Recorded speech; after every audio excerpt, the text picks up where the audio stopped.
Ariar para a oração. Eu gravo, não, eu. Vamos lá. Você ora. Ora, Pai, Amém. obrigada, Deus. Obrigada por a gente poder estar mais um dia aqui, para a gente escolher estar aqui, para a gente Amém, poder ter Pai. acesso, Pai, acesso mais profundo às tuas verdades. Que o Senhor se manifeste hoje através da vida do Nada, Adri. Que o Senhor nos ajude, Pai, abre o nosso entendimento espiritual, para que a Amém. gente acesse coisas que o nosso intelecto jamais conseguiria, Pai.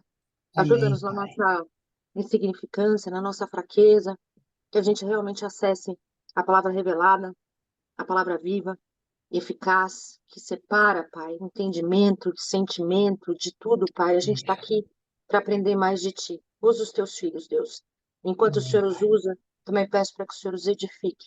Que tudo seja Amém, para a honra e Jesus. glória do Teu santo nome. Amém. Amém. Amém Amém. e amém.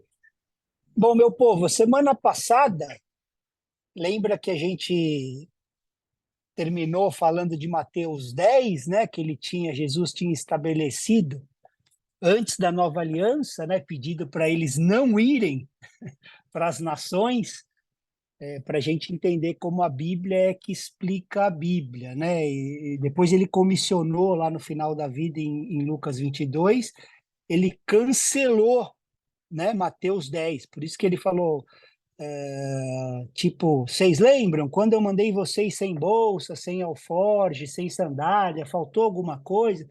Ele estava comissionando novamente. Ele está falando de agora, quem não tem espada vende a capa, né, e compra uma.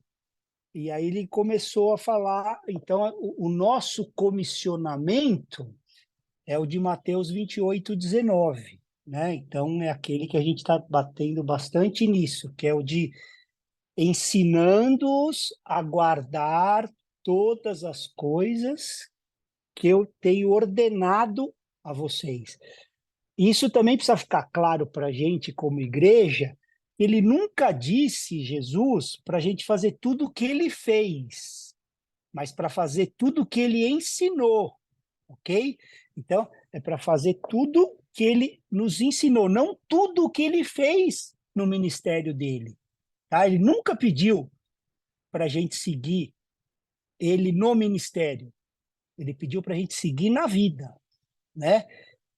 Por isso é que Paulo também disse, ó, sejam meus imitadores, assim como eu também sou de Cristo, né? E a semana passada a gente até falou isso, que as duas pessoas na nova aliança que disseram isso, né? Ninguém na antiga podia dizer isso porque a vida não podia ser exemplo para ser seguido. Nem Moisés, Isaías, todos esses grandes homens de Deus, né? Eles não podiam dizer isso. Por isso que eles diziam, assim diz o Senhor. Diferente, né? Eles não podiam servir de exemplo com a vida, mas eles podiam proclamar a palavra de Deus com precisão, né? Que Deus lhe mandava. Agora, na aliança que a gente vive, a gente não diz assim diz o Senhor, né? A gente mostra o que o Senhor fez em nós, né? Então, os profetas da nova aliança podem dizer, ó, vem e veja o que Deus fez na minha vida. Vem ver o que Deus fez na minha família, né? Desse jeito. Então, por isso que a gente pode ensinar a obedecer o que ele ensinou, né? Esse é o siga-me. Então, o primeiro a dizer foi Cristo, né? O segundo foi Paulo. Aí a gente terminou até com Filipenses 3:17. Se alguém puder ler, Filipenses 3:17. Eu leio. Amém. Irmãos, sejam meus imitadores e observem os que vivem segundo o exemplo que temos dado a vocês. Então, é assim, observe os que vivem. Algumas versões, né, tem os que andam, mas se você for ver no original, você vai ver que não está falando do jeito de andar, está falando do jeito de você viver, né? Então, isso que tanto Jesus como Paulo nos disse é na vida, ok? Jesus nunca pediu, precisa ficar claro que as pessoas fazem essa mistura, e isso é muito ruim. Ele nunca pediu para a gente seguir ele no ministério. mas na vida, né? E Paulo também não estava pedindo para a gente seguir ele no ministério, né? Era na vida, senão todos seriam apóstolos. Estão entendendo? Os 5 ministérios de Jesus, né, da graça, não são para todos, mas a grande comissão é. A gente precisa ter clareza nessas coisas, porque tem muita teologia torta, né? Então, nem o apóstolo Paulo podia imitar o ministério de Cristo, né, que eu falei bastante na aula passada, de curar todas as pessoas, andar sobre as águas, alimentar milhares de pessoas, né, etc. E a gente vê no ministério dele, de Paulo, né, passou fome, né, pediu para Timóteo levar a capa dele, estava com frio, né? O que ele sofreu nas viagens missionárias, e mesmo assim ele seguia Cristo, né? Que também não pedia para ser protegido quando estava sendo crucificado, né? Então a gente segue Cristo em sua vida, ok? Não é no ministério. A gente não pode seguir Cristo no ministério, porque o ministério dele, no final, né, culminaria em morrer pelos nossos pecados, né? Como que a gente vai seguir um ministério desse? Então a gente precisa distinguir vida e ministério de Jesus. A gente precisa ter essa clareza, né? E Jesus disse que ele fez a vontade de Deus em sua vida e em seu ministério. E nós podemos fazer a mesma coisa. Então, assim, em nossa vida, seguir os passos de Jesus para todos. Em nosso ministério, cumprir a função da parte do corpo que ele nos colocou para a gente estar. Ok? Então, quando a gente entende essa distinção, né, entre vida e ministério, a gente livra da decepção, né? Esse entendimento livra a gente de uma realidade torta, né, de uma falta de realidade e hipocrisia que muita na igreja vive por estar forçando uma coisa que ele nunca pediu para fazer, né? Então, grande parte da hipocrisia no meio da igreja é porque as pessoas estão querendo fazer tudo o que Jesus fez, não o que Jesus ensinou, não estão seguindo a vida. E as pessoas muitas vezes usam esse versículo aqui até para contradizer, né? Se alguém puder abrir, João 14, 12. Eu voltei um pouquinho do final da aula passada, tá? Para a gente entrar na aula de hoje, aí, que vai ser a grande comissão mesmo do Sermão do Monte. Então, João 14, 12. Se alguém puder? Eu leio. Amém. Em verdade vos digo que aquele que crê em mim fará também as obras que eu faço e outras maiores fará, porque eu vou para junto do Pai. Então, muitas vezes as pessoas usam esse versículo dizendo que eu vou ter que fazer obra maior que Jesus, tal, né? E no verso 16, Ju, aproveita que você está no 12, vai no 16, e aí Jesus finaliza, né, o que ele estava explicando. Tá. E eu rogarei, e eu rogarei ao Pai, e ele vos dará outro consolador, a fim de que esteja para sempre convosco. Então, ele vai pedir para o Pai, que vai dar o Consolador, né, o Espírito Santo, para que esteja com a gente para sempre, né? Então, o que ele está dizendo? Que quando o Espírito Santo fosse dado para nós poderíamos fazer as obras que Jesus fez e ainda maiores. Aí eu pergunto para vocês, quais as obras que Jesus fez, né? Se a gente falar andar pelas águas, né, alimentar 5.000 pessoas, isso foi 10% da vida de Jesus. Foi o ministério, 3 anos e pouco, mas ele viveu 33 anos e pouco. O que ele fez nos outros 90% da vida? Ou melhor, nos 100% da vida dele? Vamos abrir João 6,38? Essa é a menor biografia de Jesus que aparece na Bíblia, esse verso.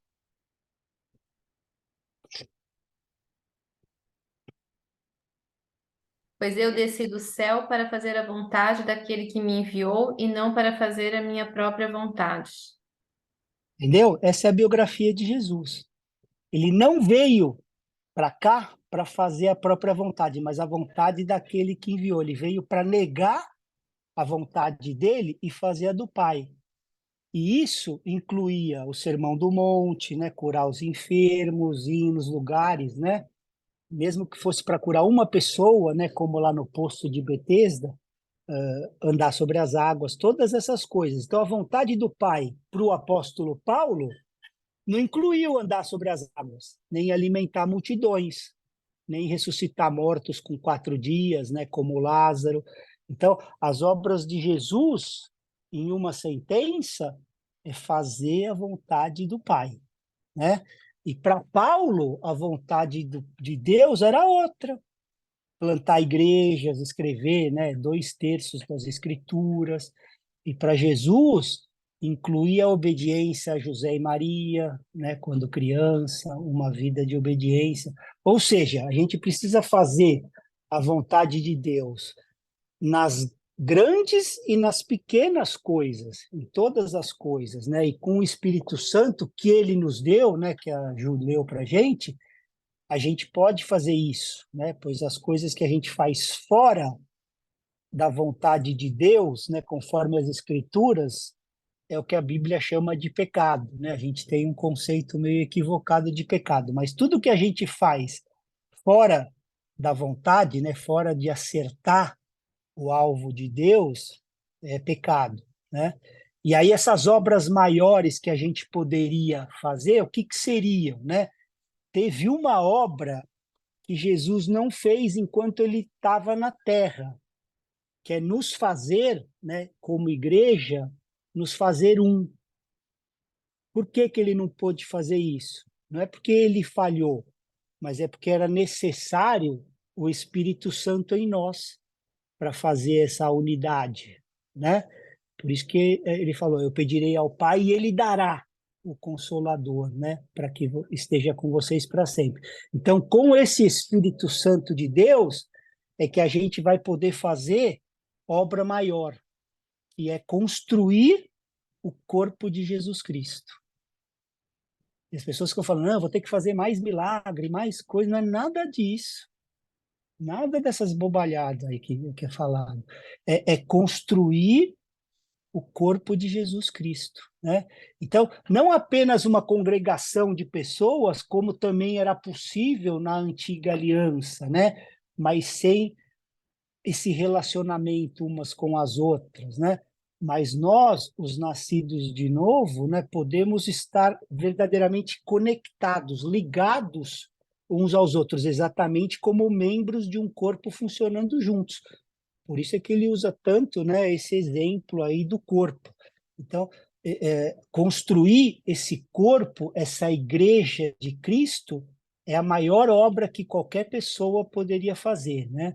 E para isso, a gente precisa obedecer à grande comissão que foi dada lá em Mateus 18, né? Fazer discípulos de todas as nações, porque não é geográfico esse corpo, né? É em todas as nações, né? A gente nunca vai poder construir a igreja de Cristo sem discípulos de Cristo, né? E sem que eles sejam verdadeiramente ensinados a fazer tudo o que Jesus mandou, né? Do mais simples ao mais complexo mandamento. Eu espero que essas coisas fiquem claras para a gente, né?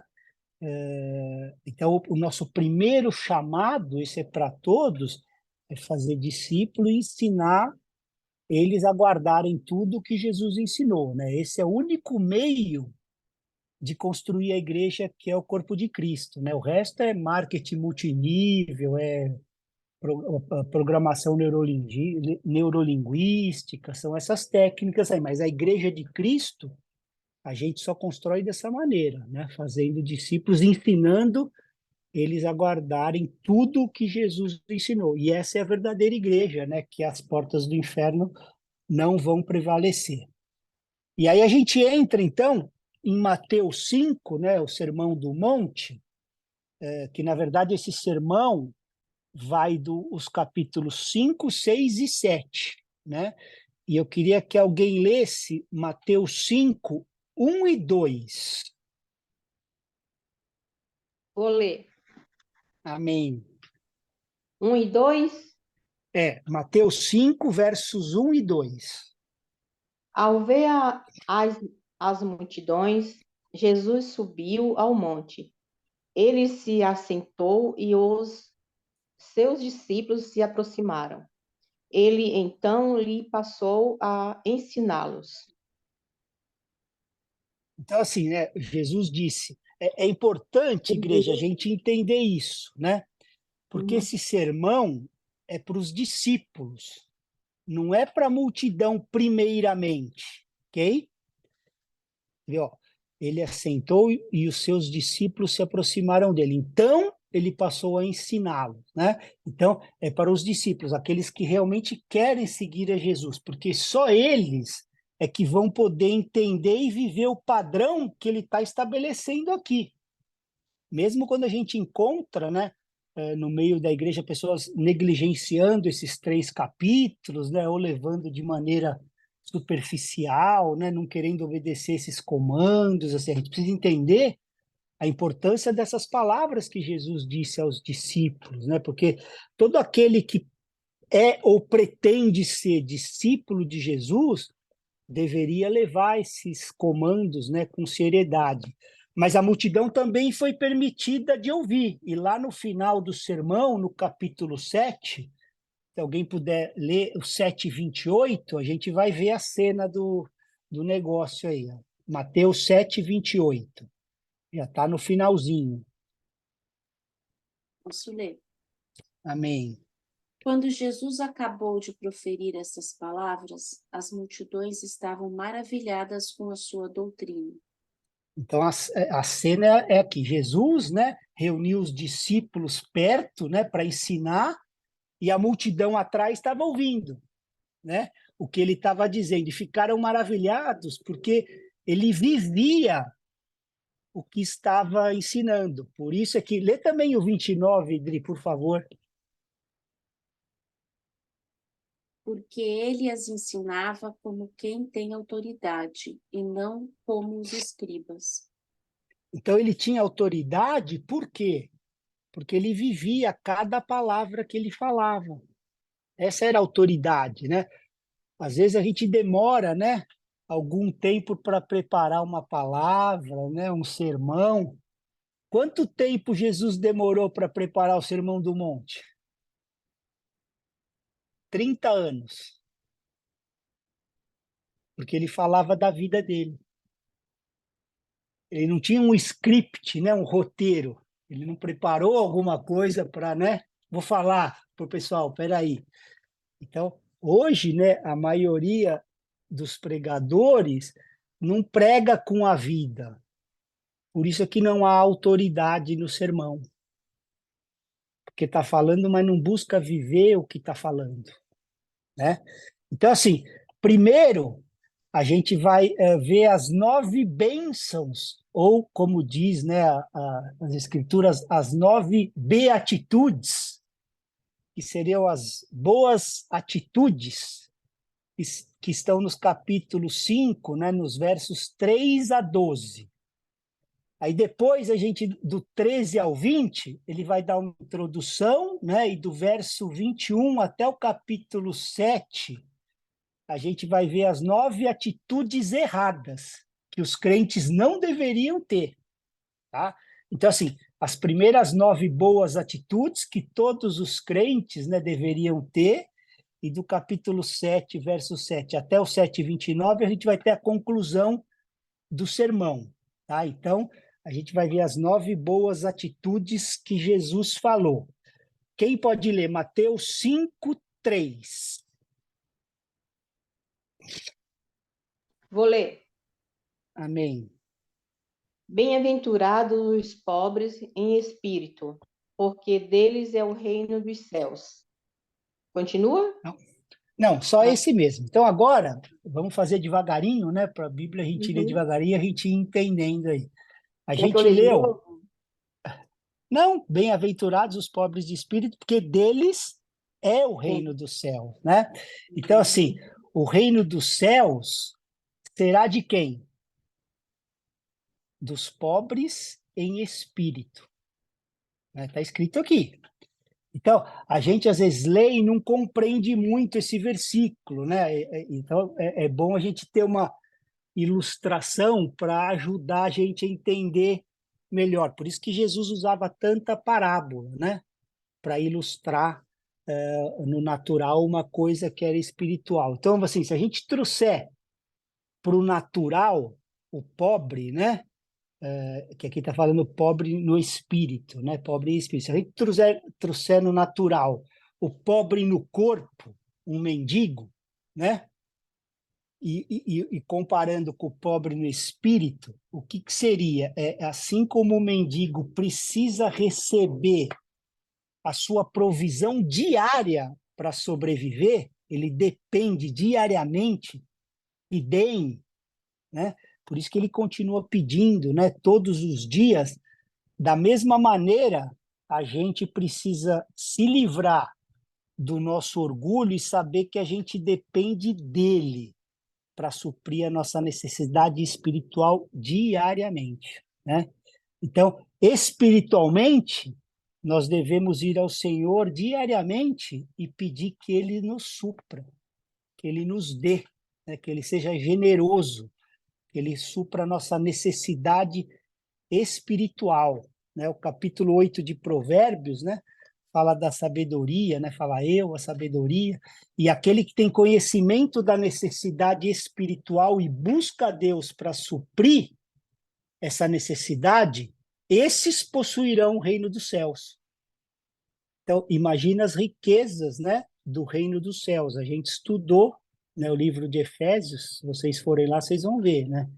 Não tem nada de coisa material aqui, eu estou falando de riquezas espirituais, né? Por isso que ele falou lá em Efésios 3, 1:3, bendito seja o Deus Pai de nosso Senhor Jesus Cristo, que nos abençoou com todas as bênçãos espirituais nas regiões celestiais em Cristo, né? Então, é disso que ele está falando, do reino, né? Então, a nossa mente tem que estar lá para a gente tomar posse disso, né? Esse é um reino de Deus. Então, assim, você imagina esse reino, pensa que num palácio com 100 cômodos e a chave mestre, né, que abre todas as portas, é a pobreza no espírito, né? Bem-aventurados os pobres em espírito, porque deles é o reino dos céus, né? Então, as riquezas de todos os cômodos podem ser nossas uma vez que a gente tem essa chave, né? Saber das nossas próprias necessidades espirituais diante do Senhor, né? O inimigo normalmente ele quer que a gente saiba da necessidade dos outros. Jesus também vai falar disso no final do sermão, né, do julgamento. Mas nós vamos chegar lá. Aqui, a gente tem que reconhecer a nossa necessidade espiritual e ir ao Senhor pedindo para que ele supra para a gente, né? É isso que ele está falando. E isso é constantemente, né? É diariamente. A gente precisa de ajuda todos os dias para ele nos livrar da nossa própria natureza que é corrompida, né? Tudo que vem de nós naturalmente, igreja, a gente precisa ter clareza nisso. É contrária à natureza de Cristo. Tudo que vem de nós naturalmente é contrário, né? Senão nós não precisaríamos se arrepender, não precisaríamos de metanoia, né? De mudar a nossa mente. Era só continuar fazendo o que já estamos fazendo, né? Então, no início da nossa conversão, essas coisas são fáceis de perceber, né? Mas com o tempo, a gente vai se achando autossuficiente, né? Mas enquanto a gente estiver nessa terra, a gente tem que saber que espiritualmente a gente depende totalmente de Deus. Temos que ter clareza nisso, né? Saber que ele precisa suprir todas as nossas necessidades espirituais diariamente, né? Lembra que Jesus falou assim: vocês são os galhos, eu sou a árvore.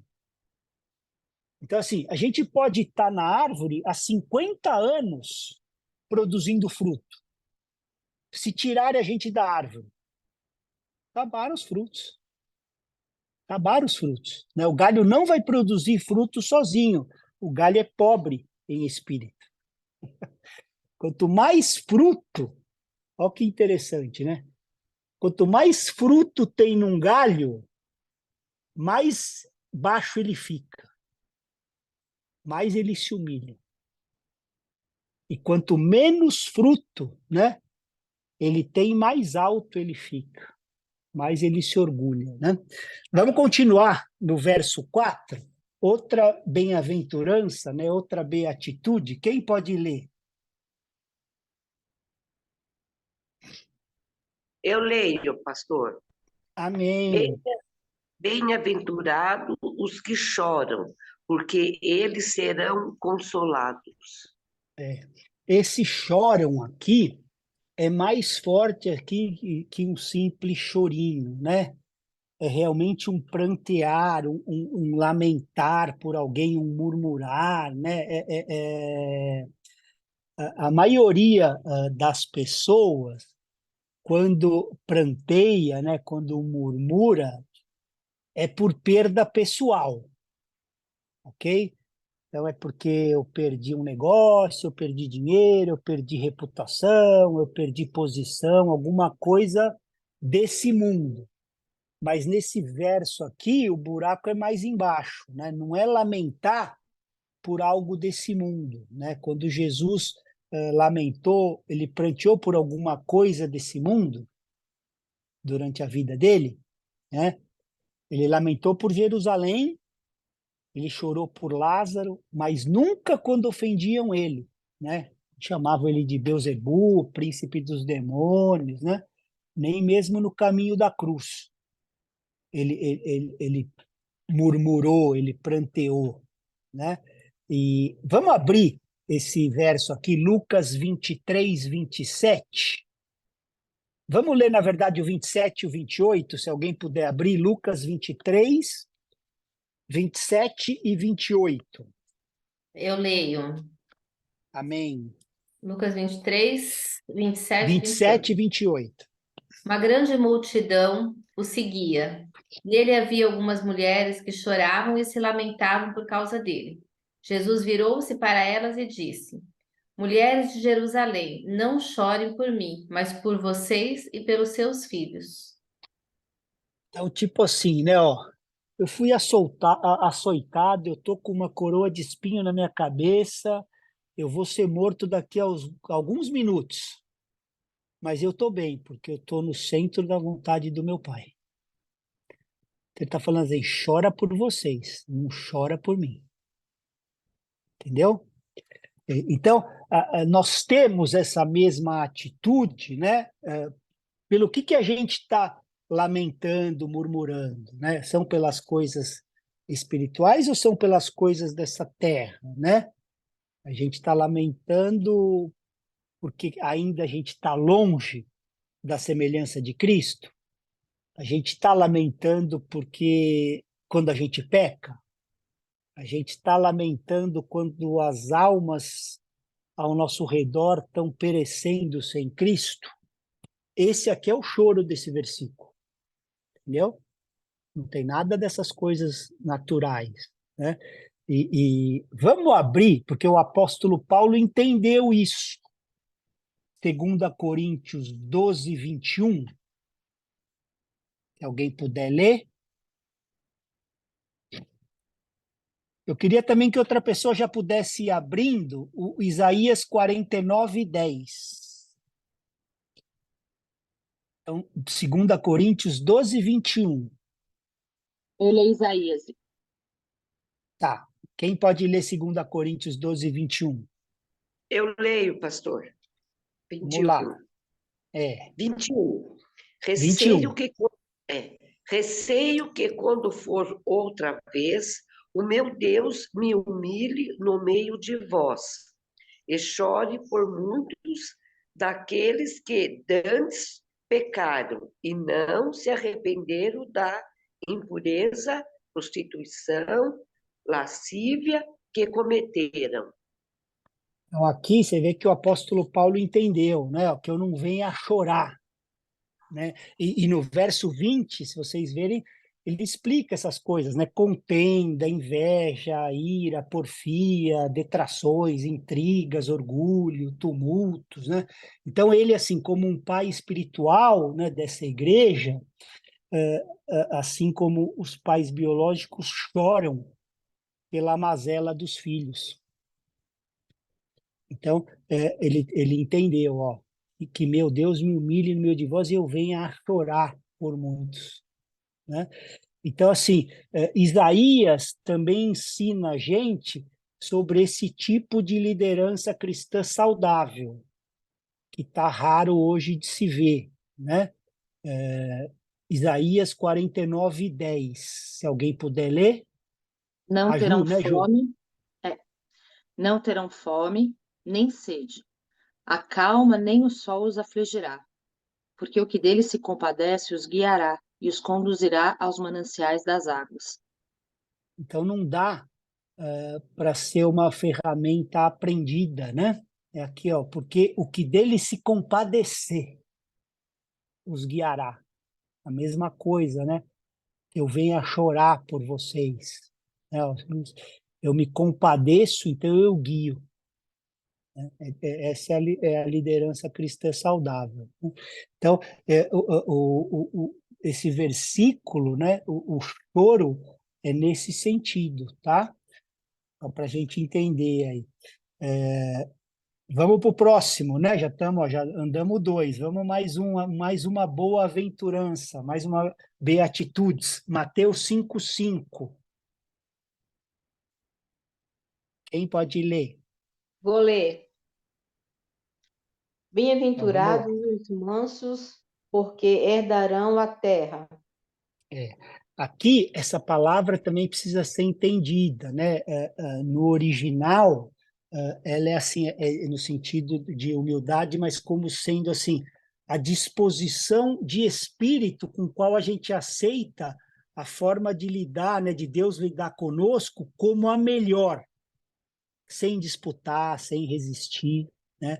Essa é a mansidão, é quando a gente não briga por nossos direitos, sabe? Que a gente acha que a gente tem, quando a gente aceita o que Deus permitiu em nós, né? A gente não amaldiçoa os outros, a gente não cobiça o que é dos outros, a gente aceita. Isso é ser manso, esse é o sentido dessa palavra praus, né, no grego. Então, assim, quando Jesus fala lá em Mateus 11, né, aprendam de mim, porque sou manso e humilde, não é que ele está repetindo duas coisas que é a mesma coisa, né? Ele está dizendo isso, né? Aceitar o que Deus tem para mim como o melhor para a minha vida, né? Então, são aqueles que não vão brigar por seus direitos, pelas bênçãos terrenas, pelas coisas da terra, e aí no final, o que eles vão receber? Porque herdarão a terra. Por não brigarem pelas coisas, eles vão herdar, né, a terra. Vamos abrir, só para a gente ver o nível de humilhação, né, da humildade que Jesus teve. Filipenses 2:8.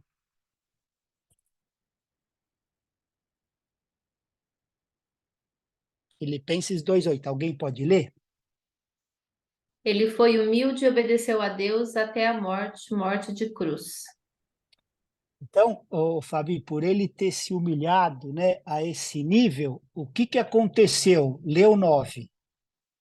Por isso, Deus deu a Jesus a mais alta honra e pôs nele o nome que é o mais importante de todos os nomes. Então, entenderam por que ele está nesse lugar eternamente?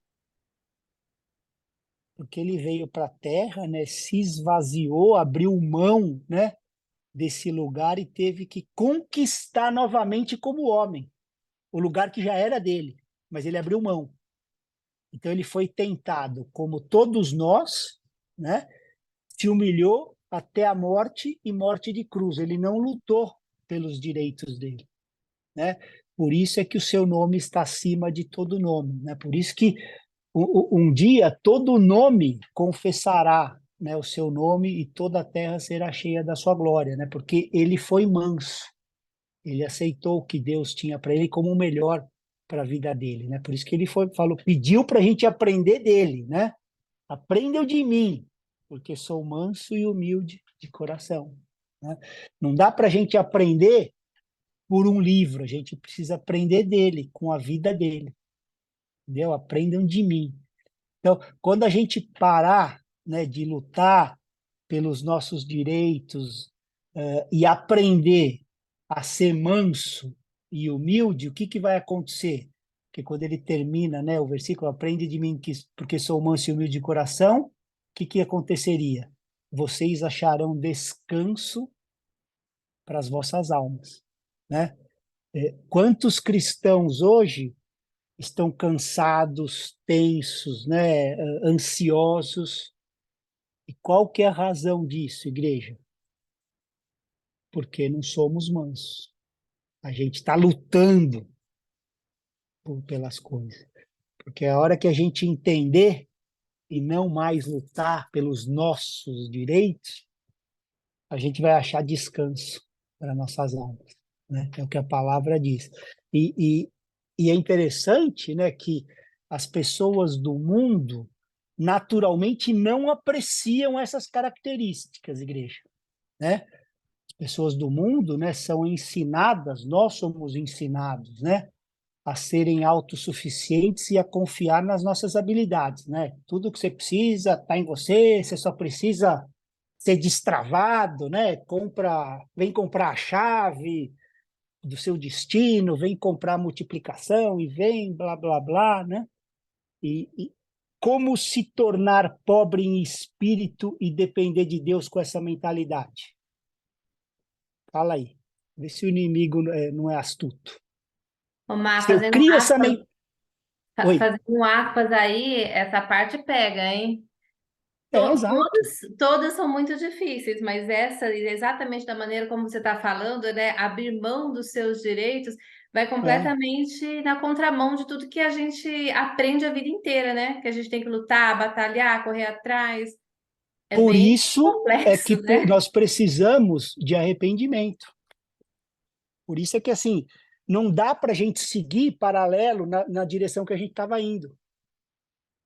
Por isso que isso aqui são palavras de vida e não são mais faladas, porque o cara não consegue mais falar. Está tão Omar, infiltrado essa cultura. E qual que é o limite entre viver essa mansidão e não ser acomodado? É assim, todas essas coisas, Fabi, são boas. Melhorar as nossas habilidades, né? Liderança corporativa, né? O seu marketing pessoal, vendas. Mas no espírito é o oposto disso, ou seja, é não depender de nenhuma delas. Porque se eu achar que alguma coisa na minha caminhada natural me dá uma vantagem de quem não teve a mesma possibilidade que eu, porque nasceu numa outra família, num outro contexto, Deus não seria justo. Eu consegui fazer esse curso, então agora eu estou no nível tal, né? Vocês estão entendendo? Então, é não depender de nenhuma delas. Por isso que é metanoia, Fabi, o evangelho. É que entrou tanta porcaria na igreja que é difícil de você ouvir palavras de vida, confronta a nossa alma. Todos nós, não estou falando específico para um, todos nós, porque a gente é criado e modelado dessa maneira, né? E aí, diz aqui, o pobre em espírito possuirá o reino dos céus, né? Não lutar por seus direitos, porque vocês vão ser consolados. Aceitar tudo que Deus tem para nós como o melhor e vamos achar descanso para nossas almas. Então, tudo aqui é o contrário do que o mundo prega. Tudo aqui. O reino de Deus é o mundo ao contrário. Essas atitudes, eu falei antes de começar a falar, não são apreciadas pelo mundo. Não são. Por isso é que Jesus disse no final do Sermão do Monte, o que ele disse? Vamos abrir Mateus 7,14?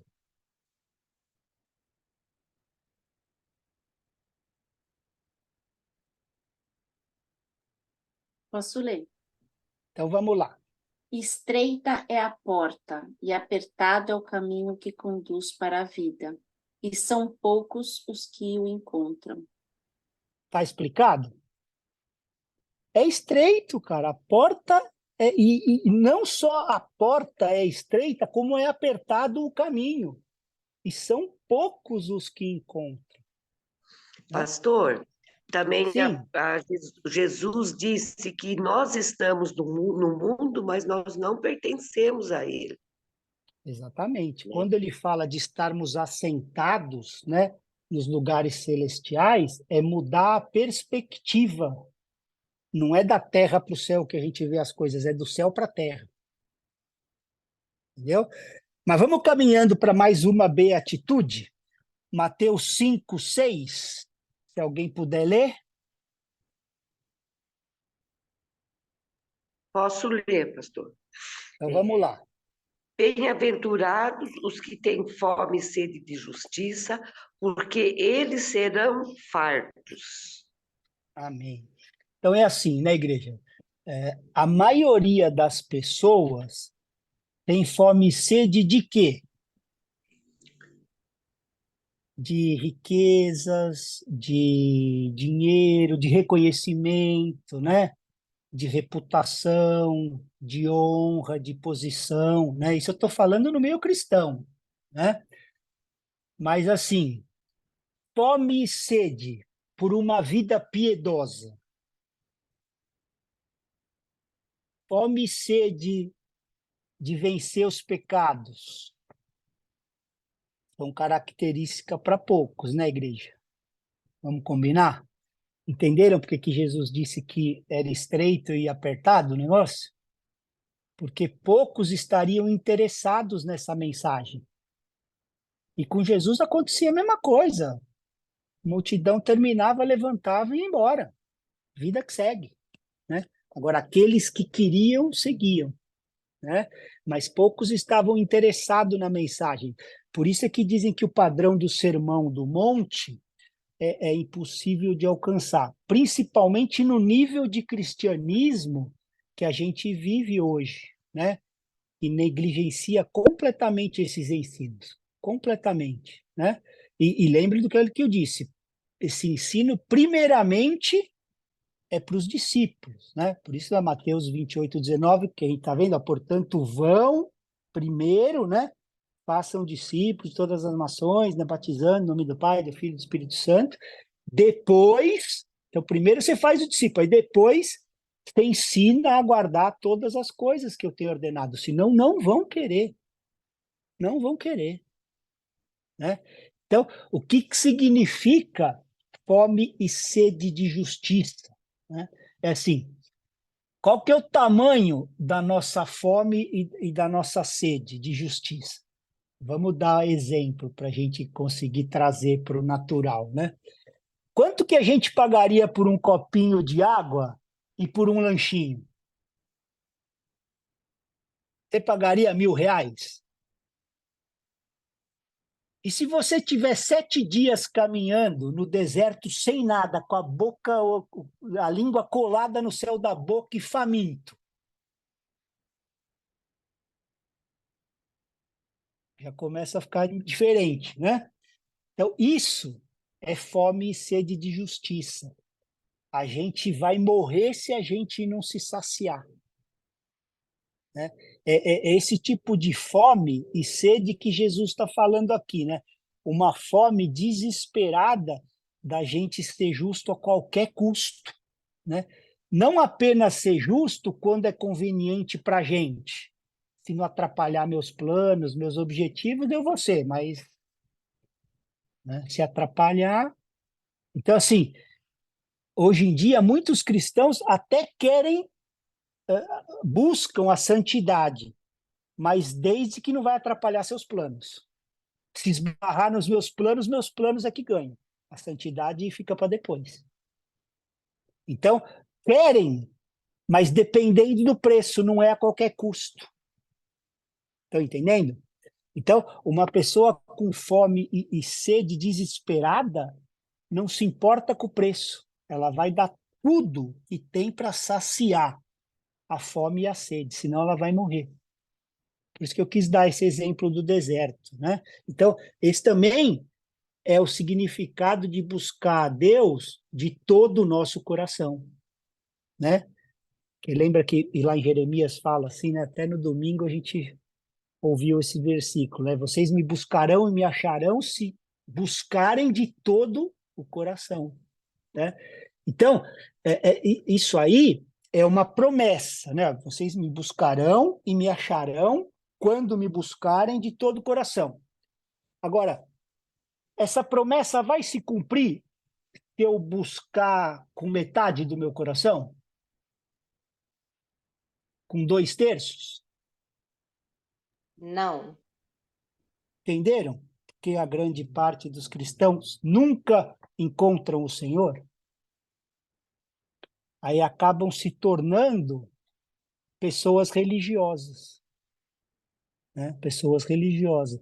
Qual que é a nossa fome e sede para vencer o pecado, né?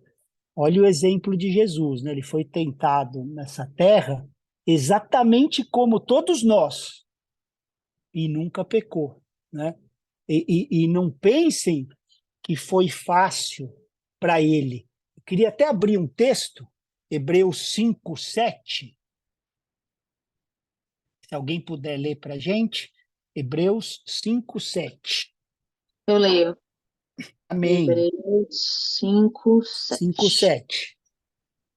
Ele, Jesus, nos dias da sua carne, tendo oferecido com forte clamor e lágrimas, orações e súplicas a quem podia livrar da morte e tendo sido ouvido por causa da sua piedade. Então, aqui, ó. O que fala esse versículo aqui, igreja? Jesus, nos dias da sua carne, não está dizendo apenas nos últimos dias de sua carne. Falando nos dias de sua carne, em toda a sua vida, né? Tendo oferecido com forte clamor e lágrimas. Jesus orando desse jeito. Forte clamor e lágrimas, orações e súplicas a quem o podia livrar da morte. E foi ouvido por causa da sua reverência, da sua piedade, né?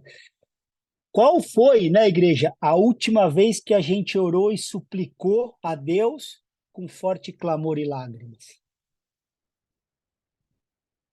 Jesus fazia, a gente acha que está tudo dominado, né? Então, assim, e morte ele está falando aqui? Ele não está falando do Calvário, né? Pois para nos salvar ele passaria por centenas de calvários, né? Ele não temia essa morte, até porque os mártires cristãos, eles iam louvando para a morte, né? A gente vê lá em Roma, o lugar onde eles eram colocados, e conta-se, né, os historiadores, que assim, incendiavam um, ele ia louvando, louvando, louvando, a hora que ele morria, o que estava sendo incendiado, mas não chegou no estado, continuava o louvor de onde ele parou. Então, assim, como que Jesus ia temer essa morte, né? Não se trata dessa morte física. A Bíblia fala da morte física e da morte espiritual, né? Tiago 1,15 diz que o pecado, uma vez consumado, gera o quê? Morte, né? Então, é essa morte que Jesus orava para o Pai livrar. Estão entendendo? É a consumação do pecado. Forte clamor e lágrimas. Então, por isso que ele respondia, né, às tentações de várias maneiras, pensamentos, motivações, atitudes, orações, súplicas, para não sentir nem o cheiro do pecado, né? Porque ele queria ser completamente puro. E por causa da sua reverência, né, em não ferir o Pai, ele orava e suplicava com forte clamor e lágrimas por toda a sua vida. 33 anos e meio, né, nos dias da sua carne. A Ju leu para gente. Não foi apenas no ministério, né? E tipo assim, pai, eu não quero pecar, né? Ou em outras palavras, né? Eu não quero fazer a minha vontade, pai. Eu não quero, me livra dela, porque ela é a raiz de todo pecado. E ele também orou no Getsemane, né, pelo mesmo motivo, né? Não fazer a vontade dele, né? Afasta de mim. E foi ouvido por causa da sua piedade, da sua reverência, né? O temor piedoso. Então, qual que é a marca da reverência, né? Desse temor piedoso que esse versículo mostra para a gente? orações e súplicas com clamor e lágrimas. É quando a gente está desesperado para não pecar diante de Deus. Quando a gente está com esse coração, né? Bem-aventurados que têm fome e sede de justiça, porque serão saciados. Então, se a gente tiver essa fome e sede de justiça, não há dúvida, porque é uma promessa, nós seremos saciados. Né? Dá para fazer mais uma beatitude? Deixa eu ver que oração. Dá sim, tem 5 ainda. Mateus 5:7. Quem pode ler? Eu leio. Posso dar uma sugestão? A gente pode se interromper? Por que a Pode. gente não pega esses últimos 5 minutos e só pontua de novo as que você falou, que a gente falou hoje, só para dar uma retomada, em vez de a gente entrar numa próxima? É de tremer o joelho, não é não? É. É. O sermão do... É É verdade. aquela Sabe por aula quê, que igreja? você Estou falando sério. sai. Não, porque isso saiu dos nossos púlpitos. A teologia da prosperidade, né? Esses falsos profetas aí da década de 80, né? Que fizeram todo esse movimento, tiraram completamente a doutrina de Cristo. Essa aula, Completamente. Então todo essas mundo coisas sai assim, fugiram. ó. Quá, Não, quá, quá, quá. Ou então mas repetir a mesma aula. porque... Não, a gente pode fazer isso que a Ju falou, acho uma boa. Legal. Eu amo esse sermão e mesmo assim, cara, eu não tenho decorado. Então, quanto mais a gente vir, quanto mais a gente... É melhor, né? É verdade, Ju. Exato. Então, Então, esses 5 minutinhos dá a gente uma começou repassada. no 4, né? Que era ou foi no 3? Não, no 3, né? No pobres em espírito, porque deles é o reino dos céus. Aí a gente fez aquela ilustração, né? Trazendo para a pobreza material, a necessidade de ser suprido. Você não tem, naturalmente, você precisa que alguém supra. E desse espiritualmente, são esses que herdarão o reino dos céus. Entendeu? Então, a nossa mente, né, tem que estar nesse lugar, né, de saber que nós dependemos, né, nós precisamos nos livrar do nosso orgulho e depender dele para suprir todas as nossas necessidades espirituais, porque senão a gente vai falhar, a gente vai fazer por nossa força, né? Então, espiritualmente, a gente tem que ir constantemente, diariamente, diante do Senhor e pedir, né? A nossa mente precisa, essa é a chave mestra, né? Até usei o termo do palácio, né? Com 100 cômodos, onde abre todas as portas, é essa chave aí, né? Essa chave, pobres em espírito. Todas as riquezas desses cômodos podem ser nossas se a gente tiver essa chave. Saber que nós necessitamos, né? E normalmente o inimigo é bom em fazer que a gente saiba da necessidade dos outros, né? A história da trave e do cisco, né? E aí Jesus também fala disso no sermão. O sermão abrange todas as coisas, né? São palavras de vida, né? E isso é constantemente, né? A gente não pode achar que agora já deu, não. É a história que eu usei o exemplo do galho enxertado na árvore. Você pode ter produzido 50 anos de fruto. A partir do momento que você saiu da árvore, acabou o fruto. Então você necessita, né? Quanto mais, né? O galho nunca vai produzir fruto sozinho, porque o galho ele tem que saber que ele é pobre em espírito, ele precisa estar conectado, né? Então essa foi a primeira. A segunda beatitude que a gente viu é aqueles que choram, né? Porque serão consolados, no sentido de prantear mesmo, de lamentar, né? E isso não é para coisas naturais, né? Perda de posição, de dinheiro, de honra, nada dessas coisas, né? Jesus nunca pranteou por coisa alguma desse mundo. Ele está nos ensinando, né? Quando ele lamentava era por Jerusalém, por Lázaro, né? Todas essas coisas. E Paulo também explicou isso, né? Usei exemplo também de Lucas, né? Usei exemplo de Paulo, falando, Deus me humilhe no meio de vós, que eu venha a chorar por muitos. Então, é esse choro, tá? A bem-aventurança, né? Que os bem-aventurados, os mansos, eu estou no 5:5, porque herdarão a terra. Então, é essa coisa que eu falei da mansidão, de aceitar o que Deus tem para nós como o melhor para a nossa vida, sem resistir, sem disputar, né? Então, assim, a gente não querer brigar por direitos que eu tenho. Eu aceito as coisas como Deus colocou para mim, né? Por isso que Jesus, quando fala, aprendam de mim que sou manso e humilde, ele usou a mesma palavra, né? Aquele que não briga pelas coisas, ou os direitos, as bênçãos terrenas que eu almejo, que eu tenho de direito, né? E aí aquele que acessa isso, essa mansidão, o que acontece? Herda a terra, né? Bem-aventurados os mansos, porque herdarão a terra, né? E aí eu dei o exemplo de Jesus, né, que se humilhou, se tornou obediente à morte, né, até a morte e morte de cruz, e por isso Deus o exaltou e deu o nome acima de todo nome. Então, assim, o que já era dele e que ele abriu mão, ele conquistou como homem novamente. Ele precisou conquistar, né? Ele foi tentado como todos nós, né?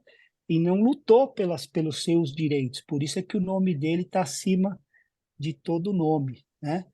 E aprendam de mim que sou manso e humilde de coração, e acharão descanso para vossas almas, né?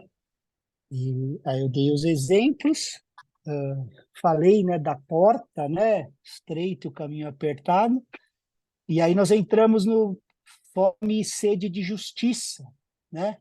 Não de coisas desse mundo, né? Reconhecimento, honra, posição, essas coisas todas, mas fome e sede de uma vida piedosa, fome e sede de vencer os pecados, fome e sede de generosidade, né? São características de pouco, né? Por isso é que é apertado mesmo, a porta é estreita e o caminho é apertado, né? Porque poucos vão estar interessados nessa mensagem, poucos vão, né?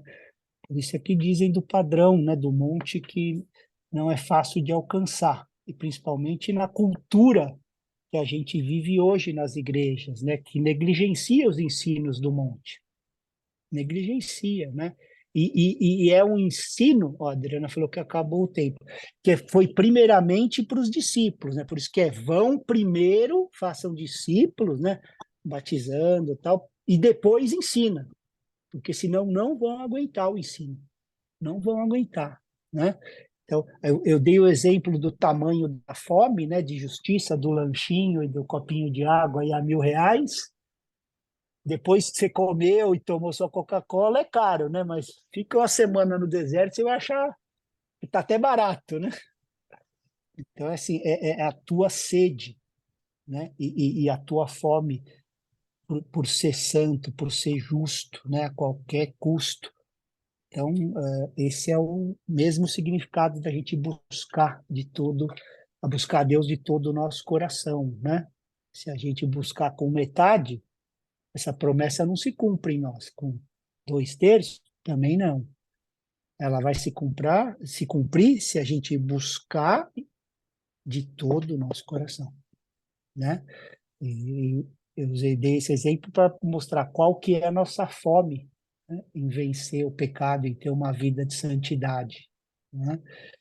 Dei o exemplo de Jesus, né, que nos dias da sua carne, né, não foi apenas no ministério, foi na vida, né? E aí a gente entendeu, né, que essa morte, né, que ele orava com forte clamor e lágrimas, não tem nada a ver com morte física, né? É a consumação do pecado. Por 33 anos e meio, oferecido com forte clamor e lágrimas, orações e súplicas a Deus, né? Tipo, eu não quero pecar contra ti, Pai. Eu não quero te ferir, né? Até aquele Eu tenho até na caixinha do meu óculos aquele verso lá quando Davi fala, vê se tem algum caminho mau, né? No meu coração e guia-me. Quando ele fala isso, ele fala assim, vê se há em mim alguma coisa que te cause dor, que te cause dolo, né? Então, assim, essa reverência, né, que Jesus tinha. E aí, se a gente tiver essa fome e sede, aqui é uma promessa, seremos saciados, né? E aí, a semana que vem, a gente vai entrar na próxima beatitude, que é os misericordiosos, porque eles alcançarão misericórdia, mas isso a gente fala semana que vem. Eu vou passar, como a gente terminou a aula passada, eu vou passar o PDF da aula passada, e aí o da aula que vem, como a gente não chegou nem na metade, que seria essa, eu passo quando a gente terminar, porque a gente ainda vai ver aí o 5.7, né? Vamos ver o 5.8, 5.9. Mas vamos devagarinho, né? Nós vamos